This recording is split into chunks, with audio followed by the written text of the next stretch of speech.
The Deep Space Monitoring Station outside Albuquerque peaked quietly in the early morning hours. Frank Miller rubbed his tired eyes and leaned toward the screen. After 8 hours of watching nothing but normal cosmic background radiation, the sudden activity near Saturn's rings caught his attention. "Hey, come look at this," he called to his colleague across the room. Susan Wright rolled her chair over and squinted at the display. "What am I looking at?" "These energy signatures. They just appeared 30 minutes ago. They're not matching any known patterns." Susan frowned. "Natural phenomenon?" "I don't think so." Frank pulled up another screen showing a time-lapse of the readings. "See how they're pulsing.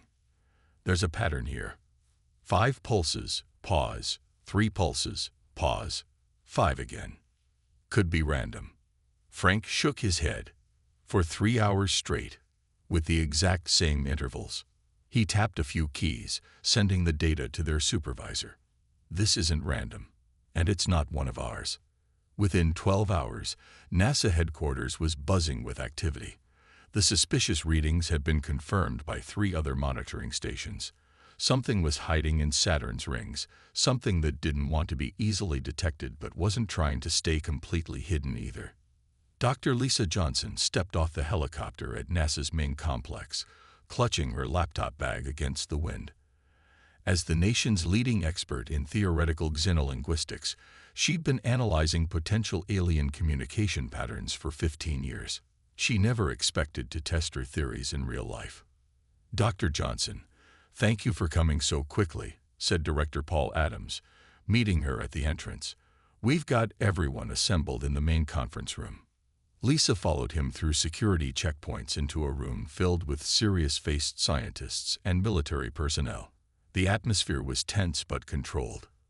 "What we're about to share doesn't leave this room," Director Adams announced. 12 hours ago, we detected evidence of non-human technology near Saturn." Murmurs filled the room as he continued. "The energy signatures suggest advanced propulsion systems far beyond our capabilities. And there's more. We believe they're communicating." Lisa studied the data as it appeared on the main screen. The patterns were unlike anything she'd seen before, yet strangely familiar. "It's structured," she said, mostly to herself. "It's definitely a language." A general in uniform leaned forward. "Can you understand it?" "Not yet, but the mathematical base seems compatible with human linguistics. They're not trying to hide their presence from anyone with decent technology." "So they know we can see them?" someone asked. Director Adams nodded grimly. "We believe so." "Why not approach directly?" asked another scientist. "That's what worries us," said the general. "They're watching, studying us from a distance." Lisa began working immediately, setting up her specialized equipment in a hastily prepared office. While she worked on decoding the signals, military commanders from around the world quietly connected through secure channels. Defense systems were discreetly put on alert without causing public panic. 4 days later, Lisa burst into the main conference room during a briefing. "I've got something," she announced, connecting her laptop to the main display. "They're sending the same message repeatedly. I've broken down the basic structure." The room went silent as fuzzy images appeared on screen. Earth, seen from various distances, along with mathematical equations. "They're mapping us," Lisa explained, cataloging everything about Earth: composition, atmosphere, geography. But this is the concerning part. She highlighted a recurring symbol that appeared throughout the transmission. "This symbol keeps appearing next to images of Earth. Based on its context in their other communications, I believe it translates roughly to acquisition or acquisition target." The general stood up slowly.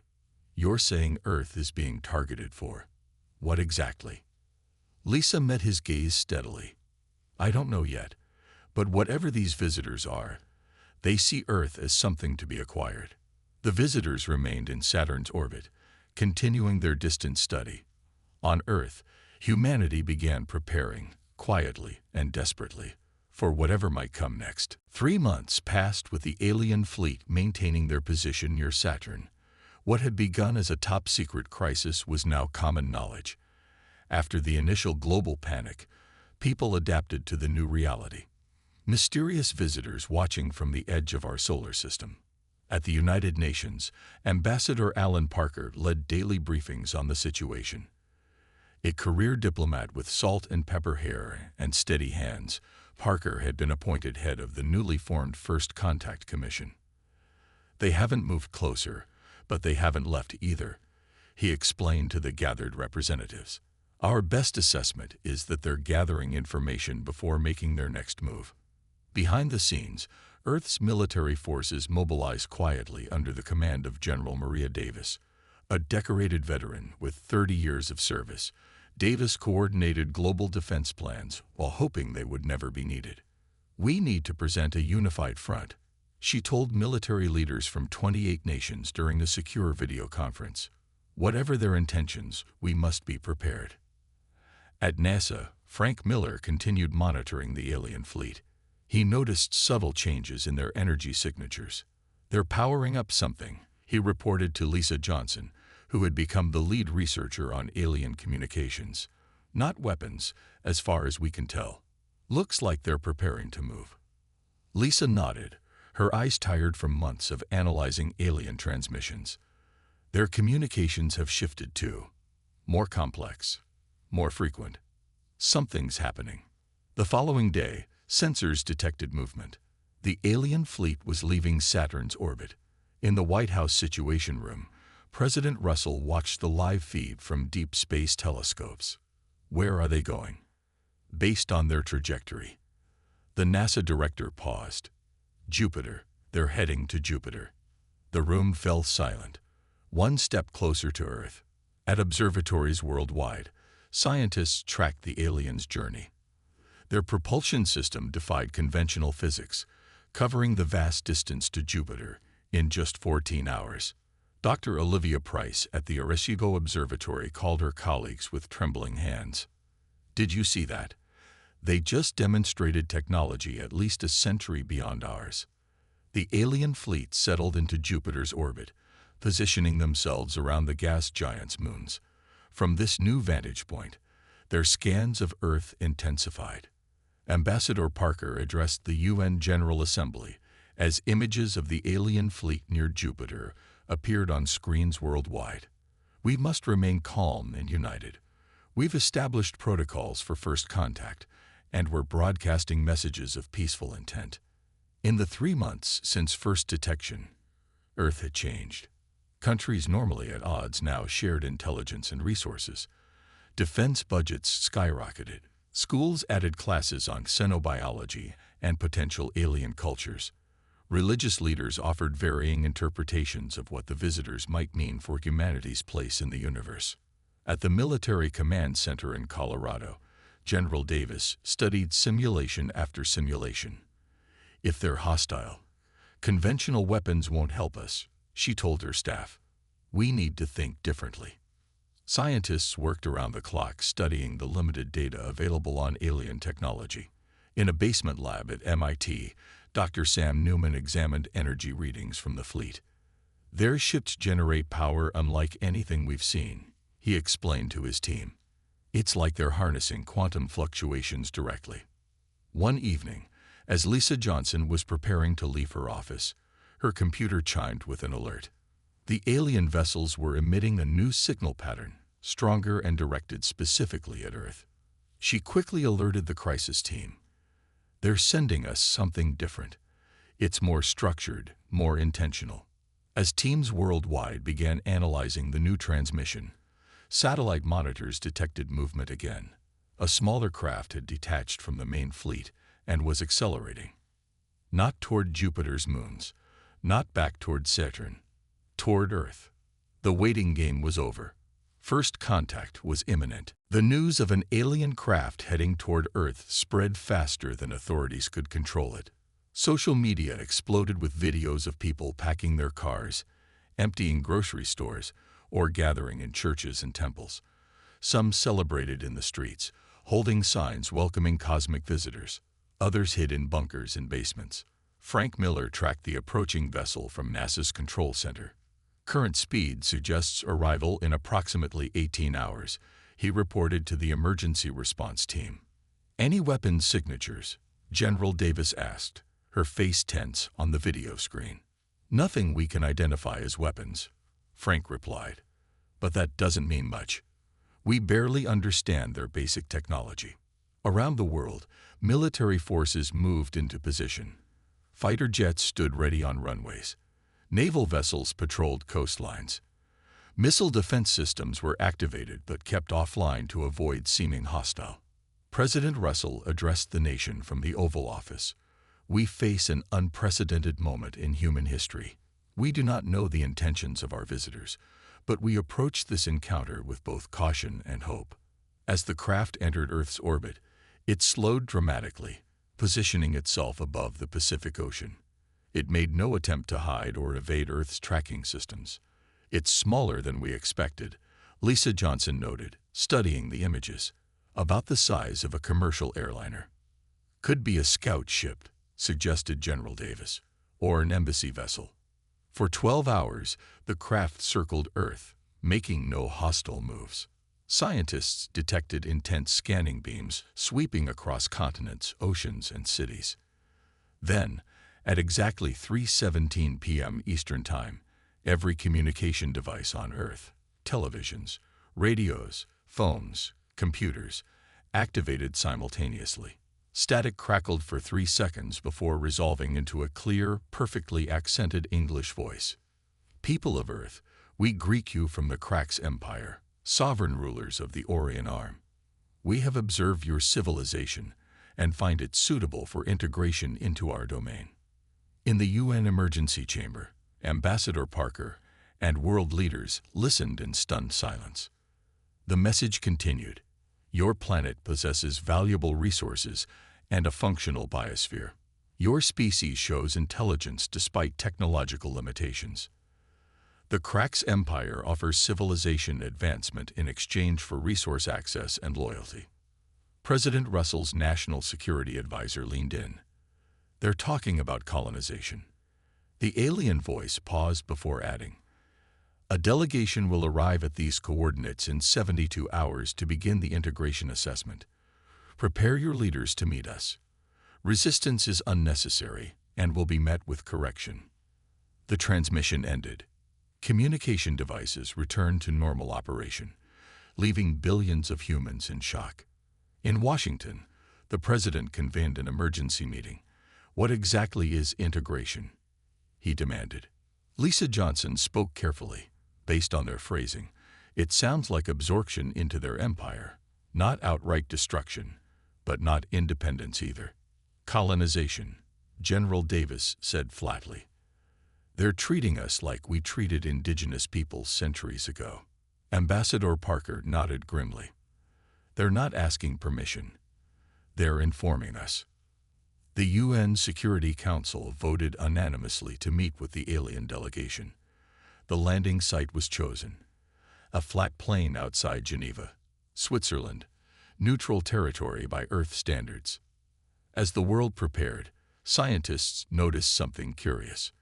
The small craft had adjusted its orbit to position itself between Earth and the larger fleet near Jupiter.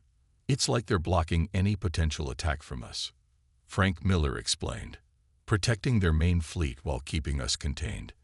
Lisa Johnson worked through the night analyzing the transmission. Their English was perfect, too perfect. "They've been studying us for longer than we realized." 72 hours ticked by in a blur of preparation and fear. Military forces positioned themselves discreetly near the landing site. Diplomatic teams rehearsed first contact protocols. Medical teams stood by in case of biological contamination. At the appointed hour, the alien craft descended from orbit in complete silence, no visible engines or exhaust.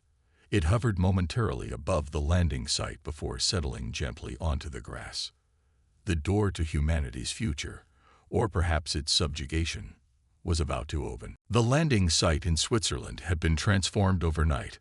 A large transparent dome now covered the area, presumably to allow the visitors to control the environment.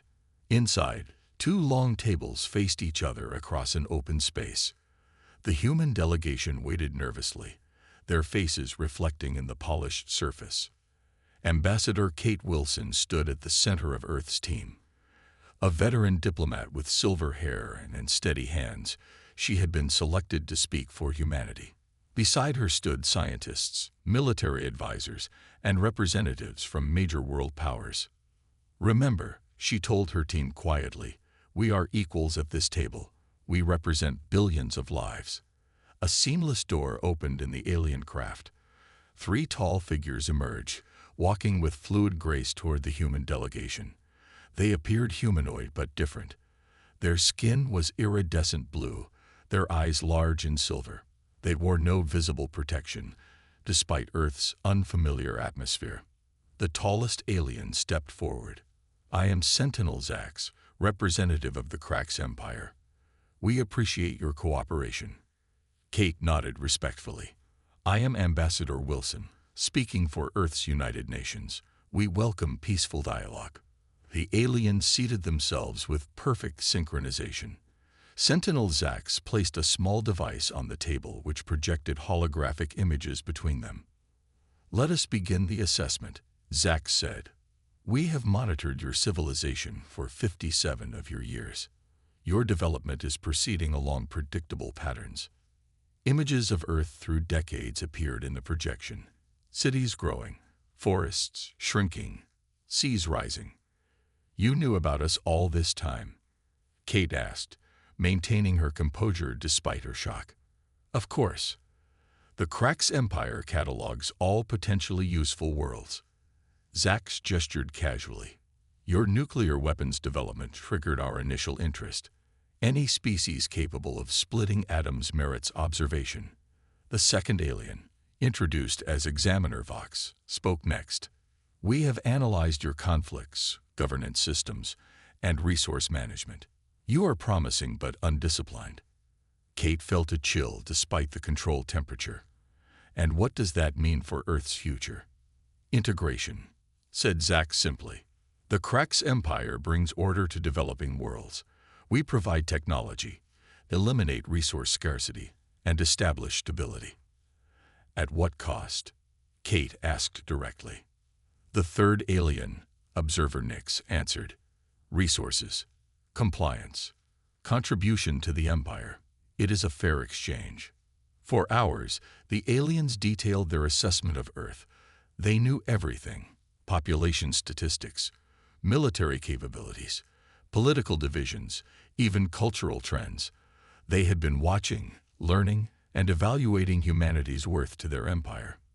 "Your species wastes potential through conflict," Zax explained. "Integration will resolve this inefficiency." When a military advisor attempted to ask about defense systems, Zax smiled, an expression clearly practiced for human comfort, but achieving the opposite effect. "Your current military technology poses no threat or interest to us," Zax said. "We could have taken your world centuries ago had we wished."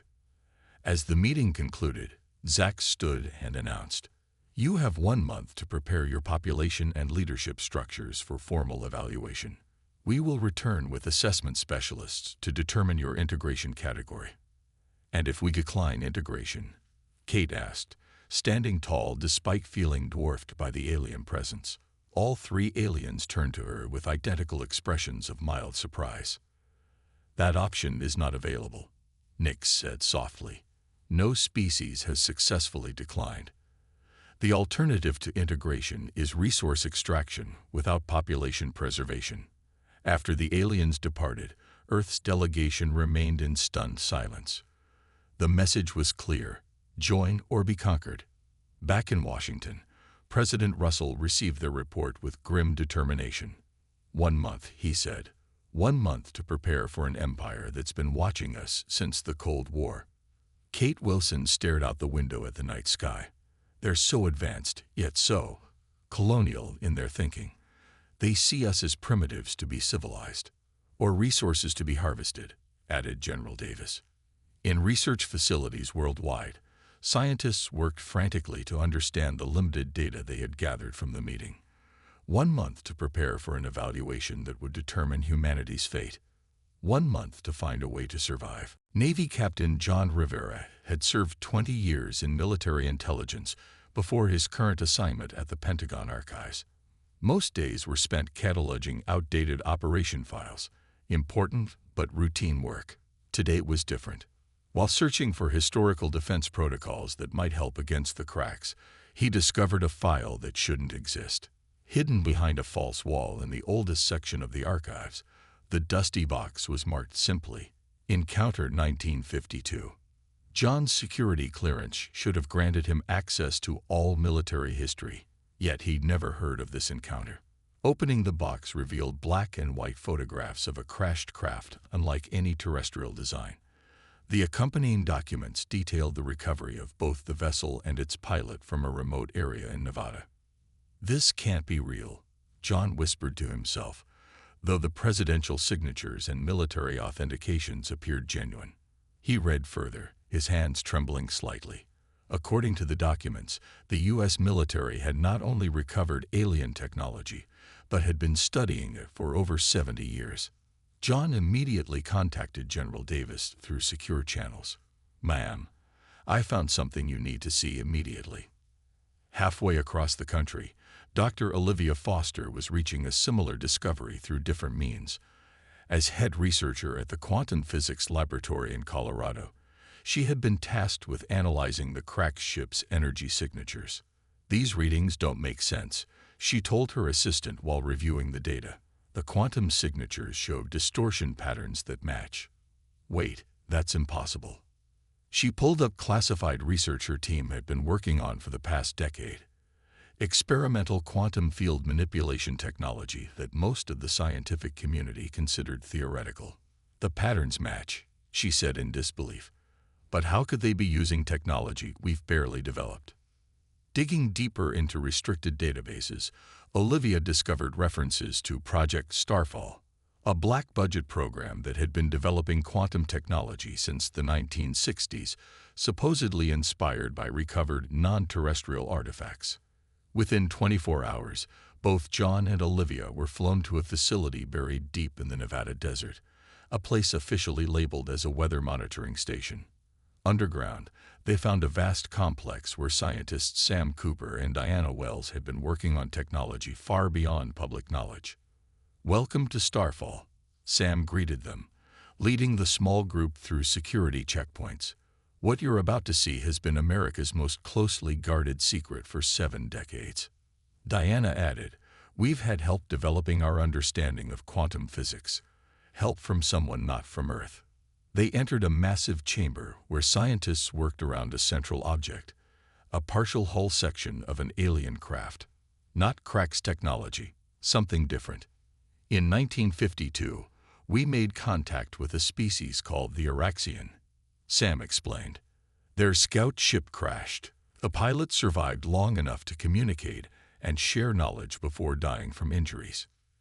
"The Oraxians were fleeing from something," Diana continued. "They warned us about aggressive empires in our galaxy. They shared technology to help us defend ourselves if we were ever discovered." John examined the documents he brought alongside this new information. Why wasn't this shared when the cracks arrived? "Strategic advantage," General Davis answered, entering the room. "If the cracks knew we had this technology, we'd lose our only edge. They believe we're helpless primitives." Olivia studied the quantum disruption equipment being constructed. This could theoretically disable their propulsion systems without destroying their ships. "Exactly," Sam confirmed. "The Oraxian was clear. Showing strength without unnecessary destruction is the only language expansionist empires respect." For the next 2 weeks, the combined team worked tirelessly to develop a defense system based on the Oraxian technology. They created a global network of quantum disruptors, disguised as ordinary communications equipment and hidden in plain sight. While Earth's leaders debated whether to reveal their hidden capabilities or appear weak to buy time, the secret team prepared humanity's one chance at independence. "The cracks believe they know everything about us," General Davis told them. "Their arrogance is our opportunity." The clock was ticking. 2 weeks until the Cracks returned for their formal evaluation. The Cracks returned exactly 1 month later as promised, but not with the small vessel from before. This time, their arrival cast a shadow across entire cities. The massive capital ship entered Earth's orbit, stretching nearly 10 miles in length with dozens of smaller craft surrounding it. News channels worldwide broadcast its arrival. Crowds gathered in streets, some praying, others holding signs of welcome or protest. Military forces remained on high alert, but were ordered to show no aggression. In the underground Starfall facility, Dr. Olivia Foster monitored the quantum disruption network they had deployed globally over the past month. The system remained dormant, hidden from crack scans. "All stations report ready," she told General Davis. "We can activate on your command." The general nodded grimly. "Let's hope we don't need it." Above Geneva, a shuttle detached from the massive ship and descended to the same meeting site as before. This time, however, 5 Cracks representatives emerged, led by a figure wearing ornate armor that shimmered with internal light. The Imperial Assessor, Ambassador Kate Wilson, whispered to her team, their highest authority for planetary acquisition. The Imperial Assessor approached without introduction. "We have completed preliminary scans of your world. We are prepared to begin the formal assessment." Kate stepped forward. "We welcome the opportunity to demonstrate Earth's value as a potential partner rather than a subject."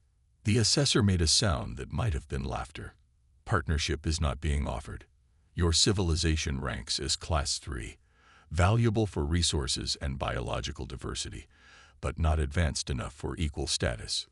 Over the next 3 days, the assessment process unfolded with clinical efficiency. Crack specialists visited major cities, industrial centers, and natural resource deposits. They cataloged everything from mineral reserves to cultural artifacts, from military capabilities to agricultural outputs. Earth's representatives were allowed to observe but not interfere. World leaders maintained a carefully orchestrated appearance of cooperation, while military forces remained strategically positioned out of sight. On the final day, the Cracks gathered Earth's delegation for their verdict.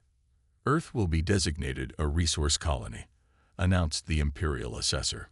"Population centers will be consolidated to optimize extraction zones. Your technology will be upgraded sufficiently to support efficient resource processing.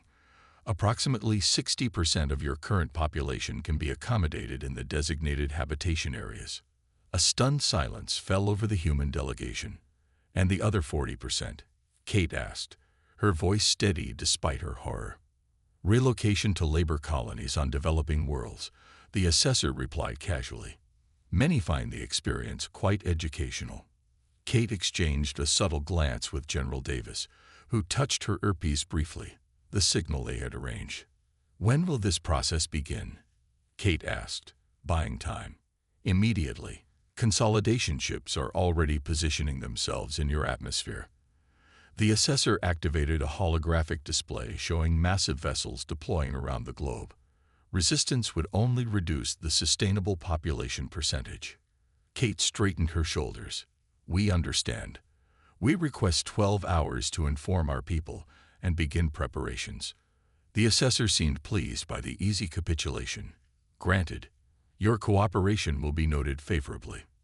As the human delegation departed, Kate whispered to General Davis, "Are we ready?" "All systems in position," Davis confirmed quietly. Captain Rivera's team is in place, aboard the space station they had quietly launched during the past month, disguised as a civilian communications platform. Captain John Rivera led a small strike team. Using technology derived from the Araxian vessel, their ship was cloaked from crack sensors. "Approaching main vessel now," John reported over the secure channel. "No signs they've detected us." In the Starfall facility, Olivia took a deep breath and looked at the activation controls for the quantum disruption network.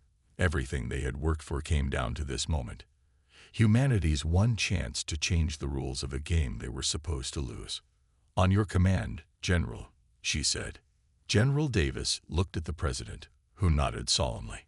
"Execute Operation Araxian," the general ordered. May God help us all. Captain John Rivera and his four-person team drifted silently toward the massive Cracks command ship. Their small craft, built with recovered Araxian technology, gave off no energy signatures the Cracks could detect. Each team member wore a specialized suit that blocked life signs from alien scanners.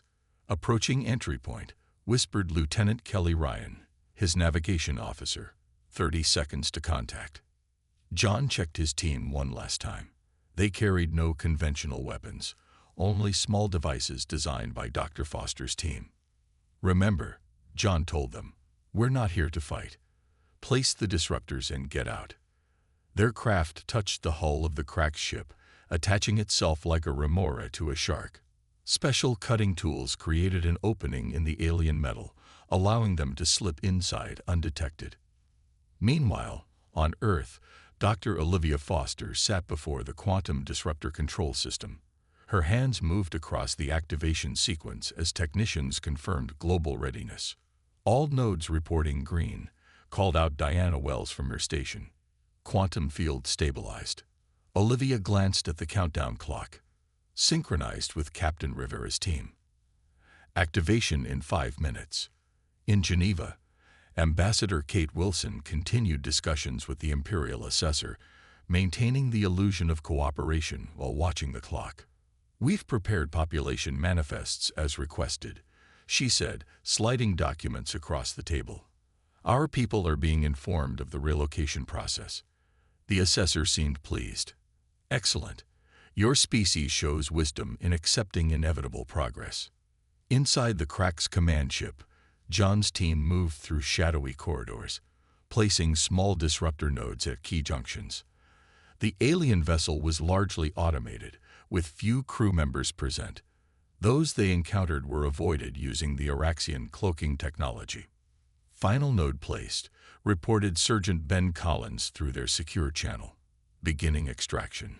The team retreated toward their entry point, moving quickly but carefully.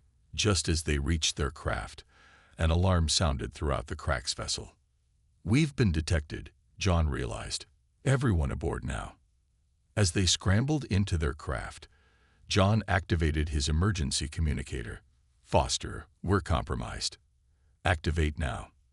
In the Starfall facility, Olivia received the message and immediately initiated the sequence. All stations, activate. Repeat, activate now. Across the globe, hidden transmitters powered up simultaneously. The quantum disruption field expanded outward, invisible yet powerful, creating a bubble that encompassed Earth's atmosphere and orbital space. Aboard the Cracks command ship, systems began failing one by one. Their quantum drives, weapons arrays, and communication networks went silent. The smaller nodes placed by John's team amplified the effect throughout the massive vessel. The Imperial Assessor was in mid-sentence when their holographic displays flickered and died. Outside the meeting dome, Cracks ships hung motionless in the sky, their lights dimming. Kate Wilson stood, her demeanor transformed from submissive to commanding.